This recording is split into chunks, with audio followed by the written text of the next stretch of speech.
Imagine this. I'm 9 months pregnant, contractions ripping through my body like waves of fire, and my husband, the man I trusted with my life, just drives off into the sunset with his parents, leaving me alone in the car. No help, no hospital, nothing but the cold leather seat and my screams echoing in the empty parking lot. Hi, everyone. I'm Laura Mitchell, and this is my story. A tale of love turned sour, betrayal that cut deeper than any knife, and a revenge that set me free. Buckle up, because what happened next will leave you breathless. How could someone do that to the woman carrying their child? Let's go back to where it all began, so you can feel the weight of what he did. It started like any fairy tale. I met Jack in college. He was charming, with that easy smile and those promises of forever. We dated for 2 years, got married in a small ceremony by the beach, and dreamed of building a family. Jack worked as a salesman, always on the road, but he made time for me, or so I thought. His parents, Martha and Robert, were the picture-perfect in-laws at first. They welcomed me with open arms, hosted family dinners, and even helped us buy our first home. But beneath the surface, things weren't as rosy. Martha had this way of pulling Jack's strings, like he was still his little boy. "Jack needs to visit more," she'd say, guilting him into weekend trips without me. I brushed it off, thinking it was just family love. Little did I know, it was the crack that would shatter everything. As my pregnancy progressed, the signs grew. Jack started prioritizing his parents over our growing family. One night, I was up with evening sickness, really, and he chose to drive 3 hours to fix their leaky roof instead of staying with me. "They need me, Laura Mitchell," he'd say, kissing my forehead like it made everything okay. I felt the loneliness creeping in, but I loved him. I convinced myself it would change once the baby arrived. Our little girl, we'd named her Lily, was due any day. I packed the hospital bag, practiced breathing exercises, and imagined Jack holding my hand through it all. But fate had other plans, and so did Jack's family. Let's rewind a bit more to paint the full picture. Jack and I had been married for 3 years when we found out about the pregnancy. I remembered the joy in his eyes when I showed him the test. 2 pink lines that changed our world. "We're going to be parents, Laura Mitchell," he exclaimed, spinning me around the kitchen. We spent evenings planning the nursery, picking out tiny outfits, and talking about our hopes for Lily. I'd rub my belly and feel her kick, whispering how much her daddy loved her. Jack was excited too, at least on the surface. He'd come home with baby books and even attended a few prenatal classes with me. But his parents? They were thrilled about the grandchild, yet somehow it always circled back to them. Martha would call daily, asking if Jack could come help with groceries or Robert's doctor appointments. "You're family now, Laura Mitchell, but Jack's our only son," she'd remind me, as if that justified pulling him away. I started noticing Jack's hesitation when I suggested family outings, just for us three. "Mom and Dad want to join," he'd say. I swallowed my frustration, not wanting to seem ungrateful. After all, they were going to be Lily's grandparents. But deep down, a voice whispered that something was off. Why did Jack always say yes to them and no to me? As my due date approached, the tension built like a storm cloud.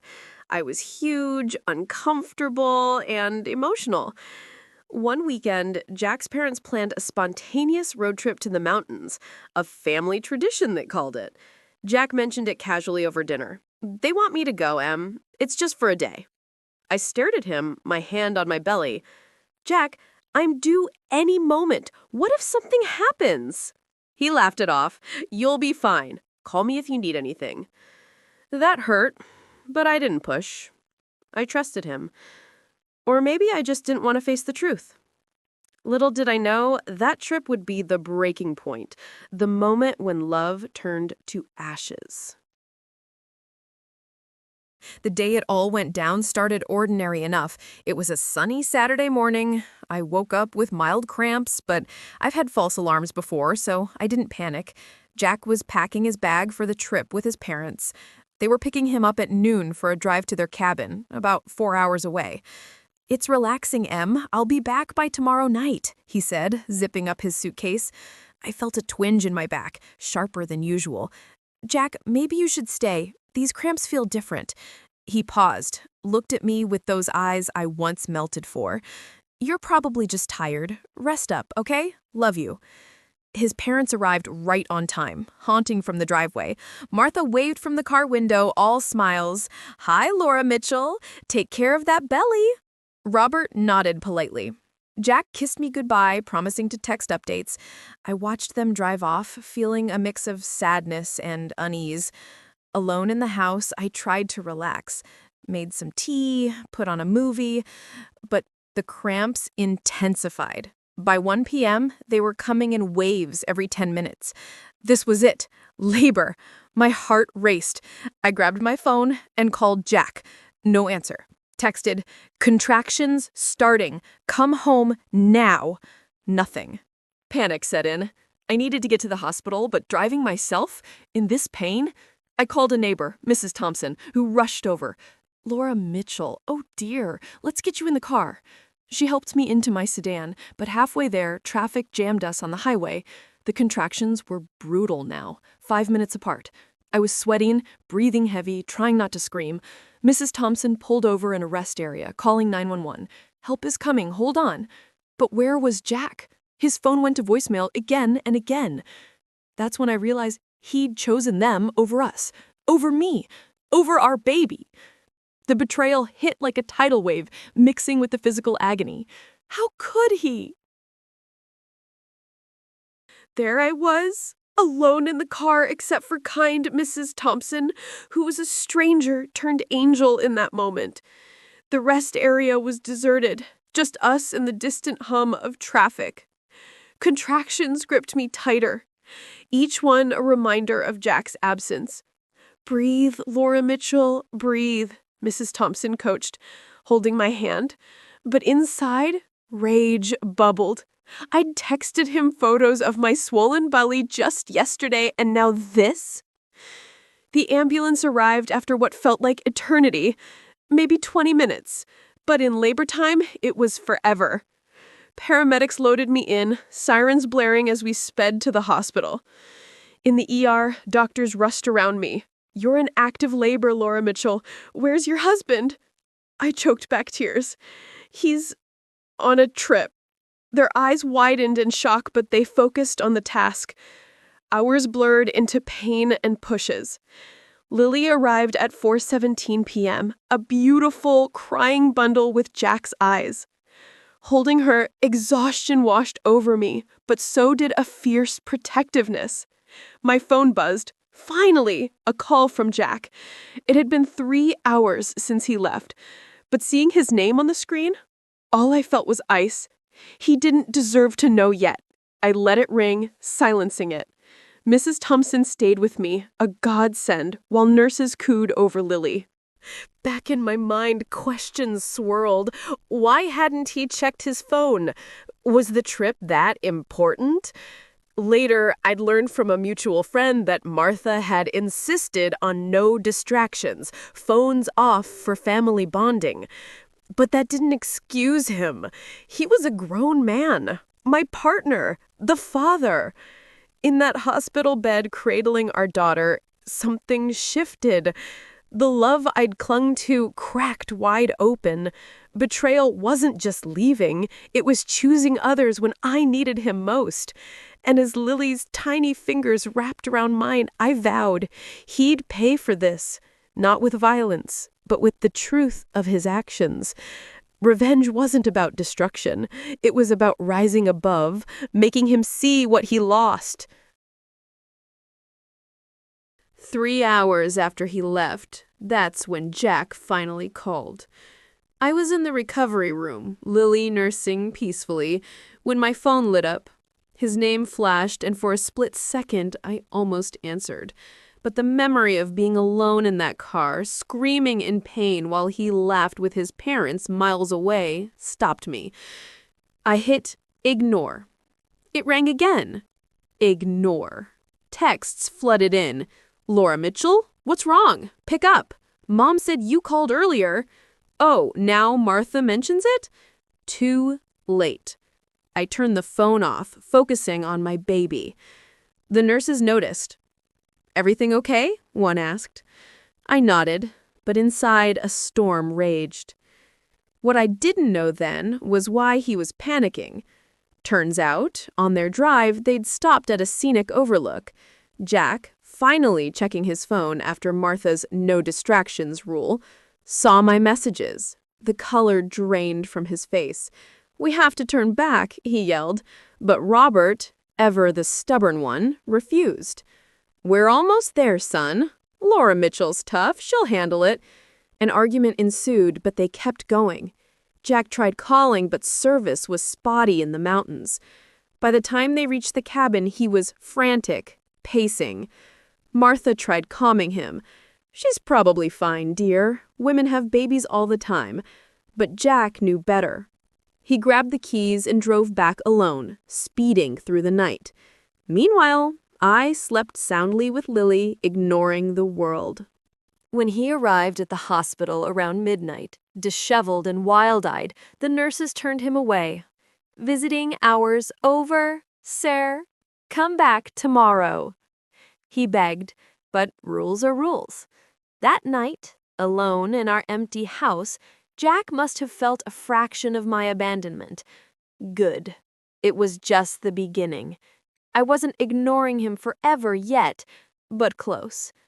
The next morning, he showed up with flowers, apologies tumbling out. Laura Mitchell, I'm so sorry. I didn't know. But I looked him in the eye, Lily in my arms. You chose them, Jack, over us. His face crumpled, but words meant nothing now. The seed of revenge planted itself deep. In the days after Lily's birth, the full extent of Jack's betrayal unfolded like a bad movie. He stayed at the hospital, trying to make amends, changing diapers, bringing meals, but I saw through it. Martha and Robert visited too, cooing over the baby like nothing happened. She's perfect, Martha gushed. I forced a smile, but inside I seethed. How dare they act innocent? I started digging subtly. While Jack napped in the chair, I checked his phone. Something I'd never done before. Messages from Martha. Don't let Laura Mitchell guilt you out of the trip. Family first. Family first? What about our family? That fueled the fire. Back home, after discharge, tensions simmered. Jack was attentive at first, but old habits died hard. A week later, Martha called, "When can we see the baby again?" Jack glanced at me nervously. "Soon, Mom." I overheard and confronted him. "You left me in labor for them, Jack, and now you're still putting them first?" He denied it, but the cracks showed. Arguments escalated. "I made a mistake," he'd yell. "One mistake?" I'd counter. "It's a pattern." Lily's cries punctuated our fights, breaking my heart. I loved Jack once, but trust was shattered. Friends noticed. My bestie Sarah urged me to leave. "You deserve better, Em."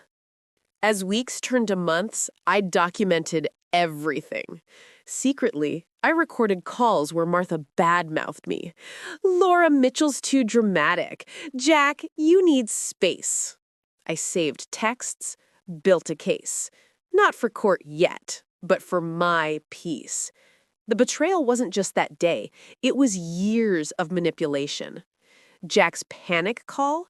It was guilt, not love. He feared losing control. But I was done being controlled. The revenge plan formed slowly, like a puzzle coming together. I'd expose the truth, not just to him, but to everyone. Make him face the consequences. And ignore his pleas? That was just the start. Forever was coming.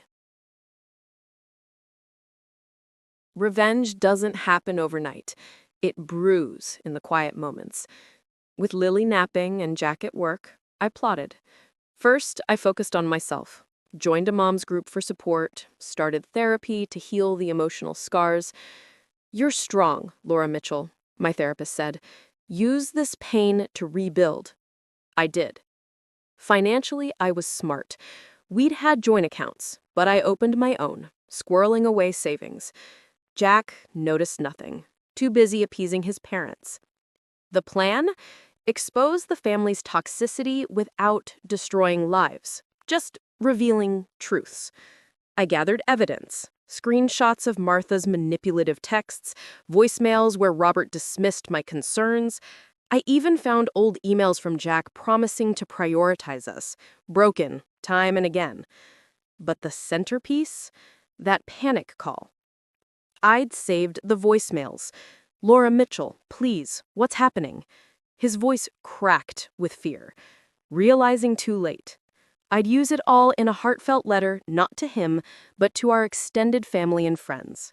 A group email timed perfectly. Why ignore him forever? Because responding gave him power. Every ignored call chipped at his ego. He'd text daily, "Talk to me, Laura." I'd read, but not reply, letting silence speak. Meanwhile, I prepared to leave. Found a cozy apartment, lined up a job as a remote assistant, something flexible for Lily. Sarah helped pack secretly. The climax loomed. Jack's birthday party, hosted by his parents. They'd invited everyone, expecting a happy family facade. That's when I'd strike. Send the email just before. Watch the fallout. No yelling, no drama. Just cold, hard facts. He'd panic again, but this time, I'd be gone. Revenge wasn't about hate. It was about justice, reclaiming my life. The weeks leading to Jack's birthday built suspense like a thriller. He tried harder. Date nights, gifts for Lily. "I've changed, Em," he'd say. Part of me wanted to believe, but memories flashed. Alone in the car. Pain, unrelenting. No, change came too late. Martha kept pushing. "Bring the baby over." I'd politely decline, fueling her frustration. "What's wrong with Laura Mitchell?" she'd ask Jack. He defended me weakly, torn between worlds. I perfected the plan. The email draft read like a confession. "Dear family, I need to share why I'm stepping away. On the day Lily was born," attached evidence, including that panic voicemail transcribed. It ended with, "I forgive, but I won't forget. For Lily's sake, I'm moving on." Heart-wrenching, but true. I'd send it from a cafe, bags packed in the car. Lily and I would drive to my sister's across state, a fresh start. Jack sensed something. "You seem distant," he said one night. I shrugged. "Just tired." Inside, adrenaline surged. The party was days away. His parents buzzed with excitement, unaware of the bomb. Friends whispered concerns. "Is everything okay?" I'd smile mysteriously. "You'll see." The betrayal's echo drove me. How he left me vulnerable. Now he'd feel exposed. Not cruel, just fair. As the date neared, my heart pounded. Would he beg? Panic? The cliffhanger hung. What happens when the truth hits? The day arrived, Jack's 35th birthday. His parents' house bustled with relatives, balloons, and cake. I arrived with Lily, playing the part. Smiles, hugs. "Happy birthday, love," I whispered to Jack, handing him a card. Inside, a note. "Check your email soon." He frowned, but pocketed it. As guests mingled, I slipped out to the car, phone in hand. Hit send. The email winged to 50 people. Family, friends, even colleagues. Chaos erupted minutes later. Phones dinged. Gasps filled the room. Martha's face paled, reading aloud, "Jack left Laura Mitchell in labor." Robert stammered denials. Jack's eyes widened in horror, pulling out his phone. "Laura Mitchell, what is this?" But I was already driving away, Lily cooing in the back. His calls came, frantic, pleading. "Please, come back, we can fix this." Ignore. Texts. "I'm sorry, Mom didn't mean it." Ignore. The panic in his voice mirrored mine that day. Poetic justice. Family reactions poured in via my phone. Supportive messages. "Laura Mitchell, we're here for you." "Jack, how could you?" His world crumbled. Martha called, hysterical. "This is lies." But evidence spoke louder. Jack raced home, finding it empty. My things gone, a note on the table.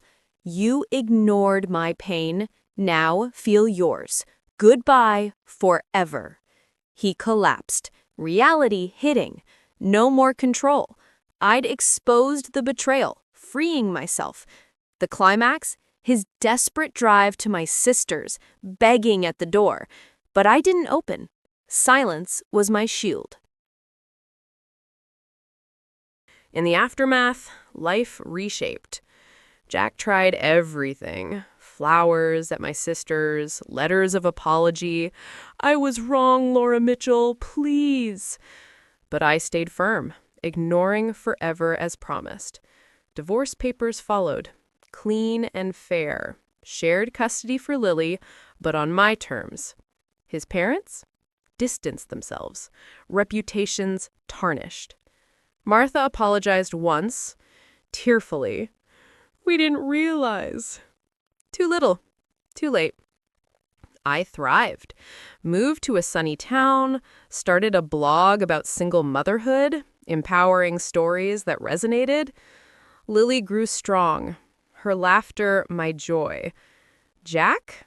He changed, or so friends said. Therapy, boundaries with parents. But that was his journey. Mine was freedom. Ignoring him wasn't spite. It was self-preservation. He learned the hard way. Actions have consequences. Years later, at Lily's school events, we'd nod politely. No drama, just co-parenting. The panic call, a distant memory, but a turning point. I found love again, a kind man who prioritized us. Life bloomed from ashes. Looking back, the story isn't just about betrayal and revenge. It's a lesson in valuing those who matter most. Jack's choice to leave me in that car wasn't a mistake. It was a revelation of priorities. We often ignore red flags in love, excusing the inexcusable. But remember, true partnership means being there in the storms, not fleeing to sunnier skies. If you're in a relationship where you're always second, ask why. Set boundaries, demand respect, and if betrayed, rise. Not with bitterness, but with strength. Revenge isn't destruction, it's reclaiming your worth. For me, ignoring Jack forever meant embracing a better life. What would you do? Think on it. Thanks for listening. Subscribe for more stories of triumph over heartbreak. Until next time, stay strong. Thank you so much for joining me in this emotional journey of betrayal and triumph. I'd love to hear from you. Drop a comment below and let me know where you're watching from and what you thought of Laura Mitchell's story. Did it hit you in the feels? What would you have done in her shoes? Also, if this video moved you, give it a big thumbs up, share it with someone who needs to hear it, and hit that subscribe button for more powerful stories every week. Your support keeps this channel growing. Let's spread the word together.